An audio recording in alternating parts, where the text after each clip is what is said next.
let's see what they have to say.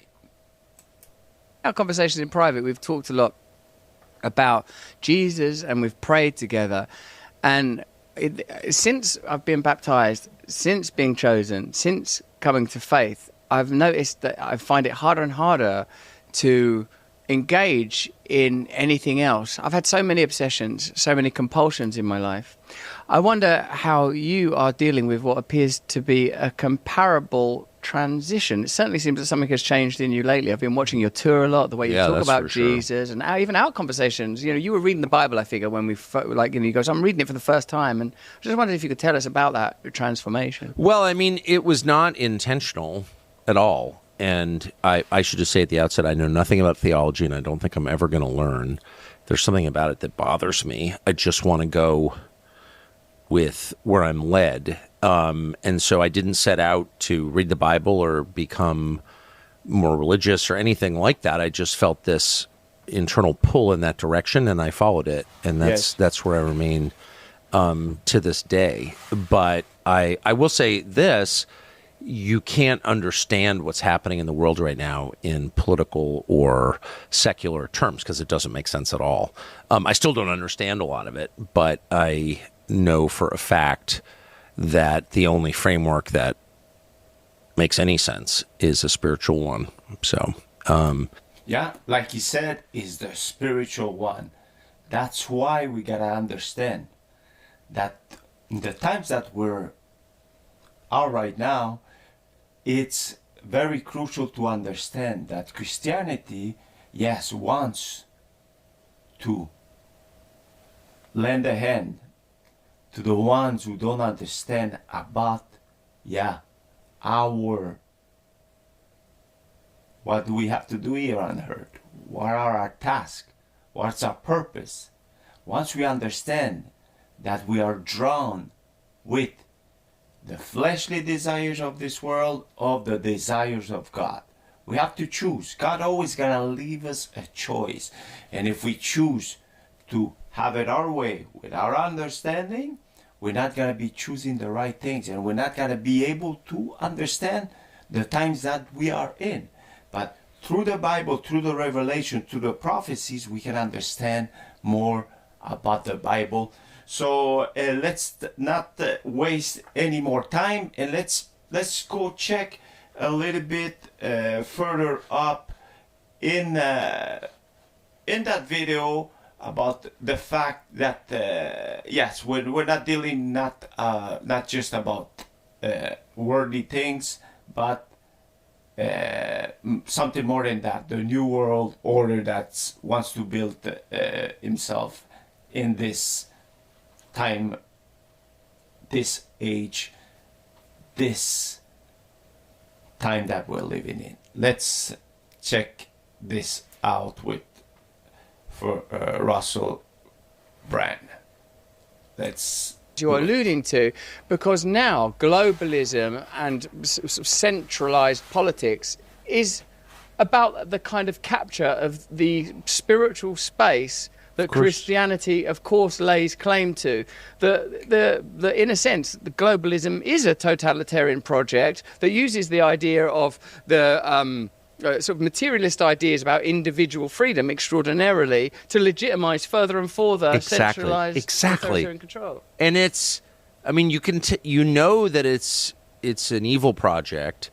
It's a spiritually evil project because it's anti-God, and therefore it's anti-people. People are created in the image of God, and so Christians are commanded to love other people very explicitly. I mean, Paul goes on this whole rant, which is quoted in weddings in the United States, I don't know, Great Britain, but famously 1 Corinthians 13, love is the most important thing. But if you read the context to it, he's basically saying to the church, you may have all these great gifts, these extraordinary gifts to speak unknown languages and perform miracles. None of that means anything unless you love the people around you. Amen. That's the context of that passage. That's the duty of every Christian, because people, your fellow people, are created in God's image. So if you see a program whose whole point is to oppress and destroy and kill people, then you know that's the mirror image of Christianity, and that's what we're looking at right now. I mean, this is not a political program at all. War for its own sake. what? And one of the amazing and super cool things that I'm noticing is that people in the United States, I can only speak to American politics on the right, which is where I'm from, but they're reassessing a lot of their previous assumptions, which were really evil. One was, a lot of them were violence worshipers. Yeah. And two, including me. And two, a lot of them were money worshipers, including me. Wow. And that's bad. That's just bad. That doesn't make you happy. You wind up hurting other people. There's just this incredible realignment of politics into two camps, each one standing for the mirror image of the other, whether they know it or not. Let's stop right there and let's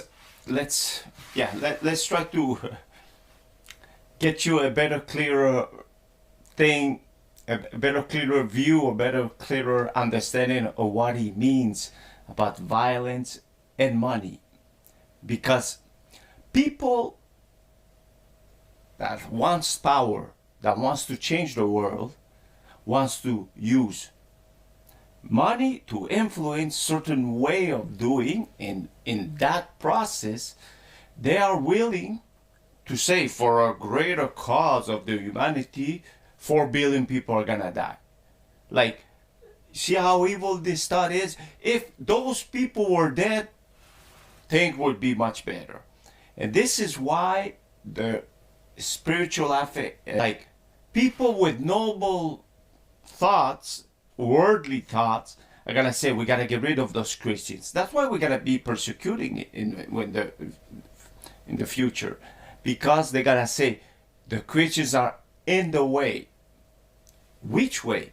Because we wanna do God's will. We want what's right. We wanna protect the weak, the people that are the vulnerable. Is that why we're gonna get persecuted? Because we don't want to go with your agenda, that worldly agenda. And this is our battle. And let's finish. Let's continue with that.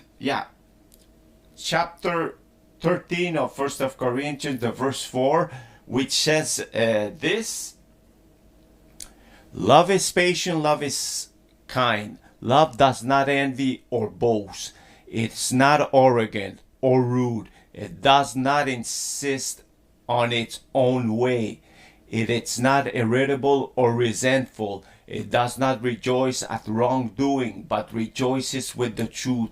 Love bears all things, believes all things, hopes all things, endures all things. This is what we need to understand. As Christians, this is gotta be our way, our logo.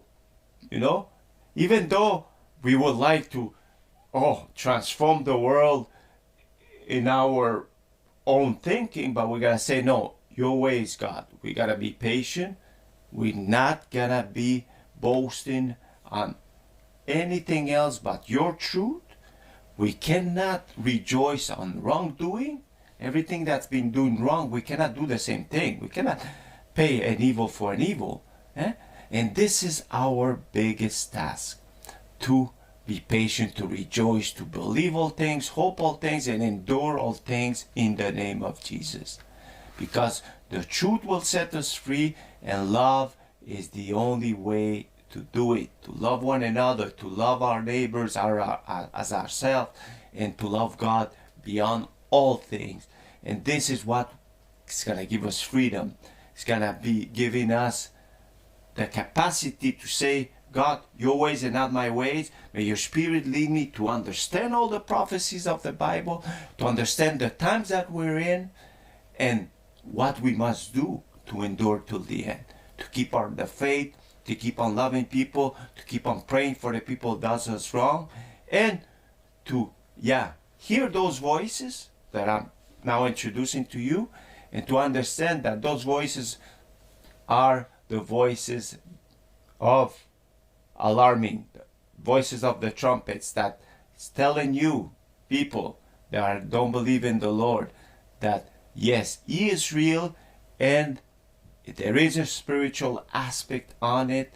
And if we don't understand that, we just gotta pretend that Christianity is just another religion, that if you do good, you'll go to heaven. No, there is more than that, and that's my task in this program to make you draw near to God, to understand that God has a purpose for for every one of us, and we must reach for salvation. We must say, Lord, have your way in me and do your will, and I want to go in your path, the path of righteousness and truth. All right, I'll let you go with that. Be blessed, and I'll be seeing you soon. Bye-bye.